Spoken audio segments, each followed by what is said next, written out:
வணக்கம். ஆதார் அட்டை வைத்திருப்போருக்கு முக்கிய தகவல் வெளியாகியிருக்கிறது.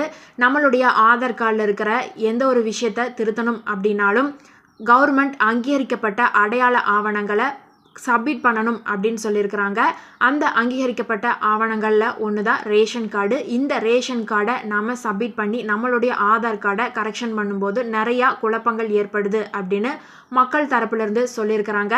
அதாவது ரேஷன் கார்டில் இருக்கிற குடும்ப தலைவர்களுடைய பெயருக்கு பின்னாடி அவங்களுடைய கணவர் இல்லைன்னா தந்தை பெயர் இருக்கிறதுனால அந்த ஒரு ரேஷன் கார்டை வச்சு கரெக்ஷன் பண்ணுறதுனால நிறைய பிரச்சனைகள் ஏற்படுது அப்படின்னு மக்கள் சொல்கிறாங்க. அதனால் மத்திய மாநில அரசு இது குறித்து விவாதித்து பெயர் முகவரி மாற்றம் இந்த மாதிரியான விஷயங்களில் கரெக்டான நடைமுறையை ஃபாலோ பண்ணுறதுக்கான நடவடிக்கையை எடுக்கணும் அப்படின்னு எல்லா மக்களும் எதிர்பார்க்குறாங்க. இந்த ஒரு தகவல் உங்களுக்கு பயனுள்ளதாக இருந்தால் மறக்காமல் இந்த ஷார்ட்டை உங்களுடைய ஃப்ரெண்ட்ஸ் அண்ட் ஃபேமிலிக்கு ஷேர் பண்ணி விட்டுருங்க. நன்றி.